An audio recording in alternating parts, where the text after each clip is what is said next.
आप सभी का आर एजू सेंटर में स्वागत है। आज मैं उत्तम शिक्षण की विशेषता संबंधित वीडियो लाई हूँ। तो शुरू करते हैं वीडियो। उत्तम शिक्षण की विशेषता। उत्तम शिक्षण की कई विशेषता है जो निम्नलिखित है। प्रथम, उचित मार्गदर्शन। अच्छे शिक्षण की यह विशेषता है कि शिक्षक द्वारा छात्रों को ऐसे मार्ग की ओर अग्रसर करनी चाहिए जिस पर वे स्वयं चलकर ज्ञान अर्जन कर सके और अपनी व्यक्तित्व और चरित्र का समुचित विकास कर सके। दूसरा, दयापूर्ण और सहानुभूति आधारित शिक्षण। उत्तम शिक्षण के लिए यह आवश्यक है कि अध्यापक समस्त छात्रों के प्रति समान रूप से सदैव सहानुभूतिपूर्ण व्यवहार करे, जिससे अध्यापक कक्षा में प्रभावशाली शिक्षण दे सके। तीसरा, प्रभावी नियोजन। उत्तम शिक्षा देने में यह काफ़ी महत्वपूर्ण है कि अध्यापक कक्षा में जाने से पहले ही पाठ्यक्रम का तैयारी कर ले जिसे वे पढ़ाने वाले हैं, और वह पाठ्यक्रम में प्रयोग किए जाने वाले उपकरण का भी सही तरह से नियोजन करने के बाद ही छात्रों को शिक्षण प्रदान करनी चाहिए। छात्र और शिक्षक में सहयोग।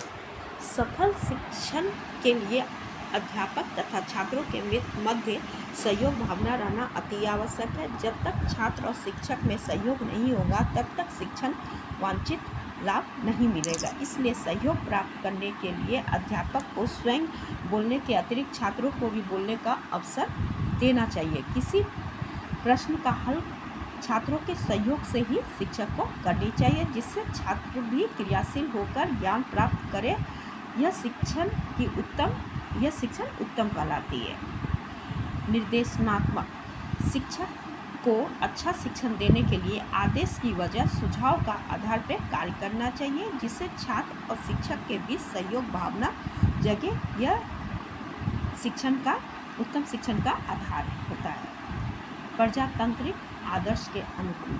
शिक्षण को सफल बनाने के लिए कक्षा को प्रजातांत्रिक वातावरण के आधार पर छात्रों को सर्वाधिक विकास में सहायक होता है, क्योंकि प्रजातांत्रिक वातावरण में शिक्षा छात्र केंद्रित होता है, जिसमें छात्रों के आधारित ही शिक्षक ज्ञान प्रदान करते हैं। इस माहौल में छात्र अपने को समान रूप से शिक्षण प्राप्त करने योग्य समझते हैं।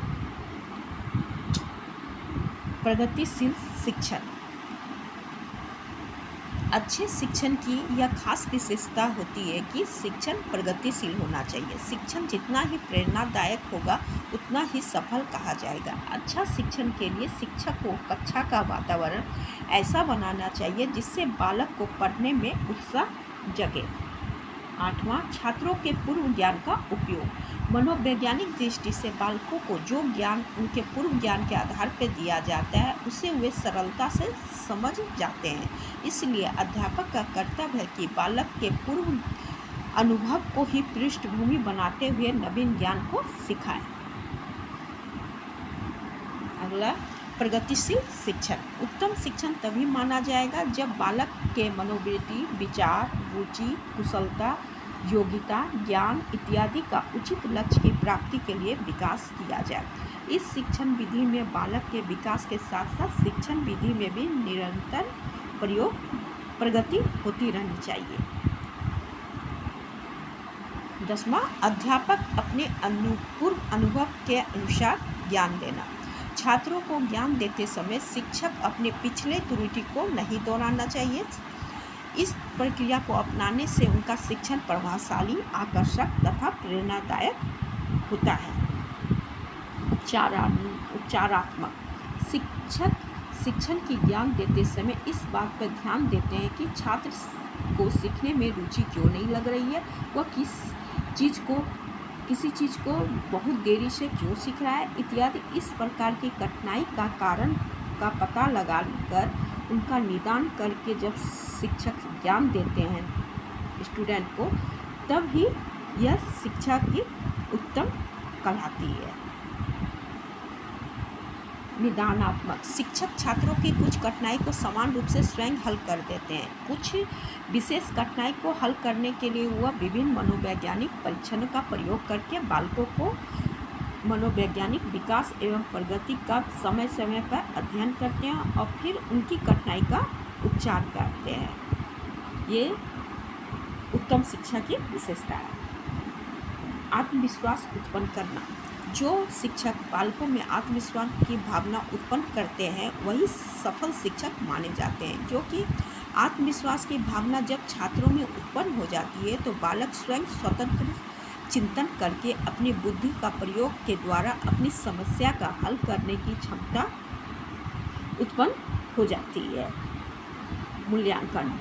पर्सेल का कथन है कि शिक्षण में सफलता की अंतिम कसौटी परिणाम है। सफल शिक्षण उस शिक्षा को माना जाता है जब उसके परिणाम भी सफल होते हैं। अध्यापक का कर्तव्य है कि वह शिक्षण के साथ साथ छात्रों का मूल्यांकन भी करता जाए। मूल्यांकन की परंपरागत विधियों का परित्याग करके नवीन विधियों का प्रयोग करके ही उचित मूल्यांकन किया जाएगा। ये सब शिक्षा की विशेषता है। मूल प्रवृत्तियों का विकास। उत्तम शिक्षक बालक के मूल प्रवृत्तियों का विकास पर भी विशेष ध्यान दिया जाता है।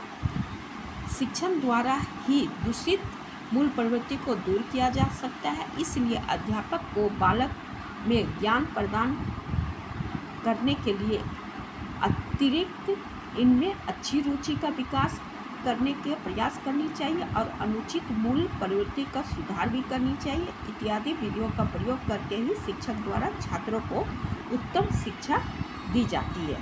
ये सब शिक्षण की मुख्य विशेषता थी। इस सब उपयोग करके ही उत्तम शिक्षा छात्रों को दिया जा सकता है। यहीं तक मेरा वीडियो था। Thank you.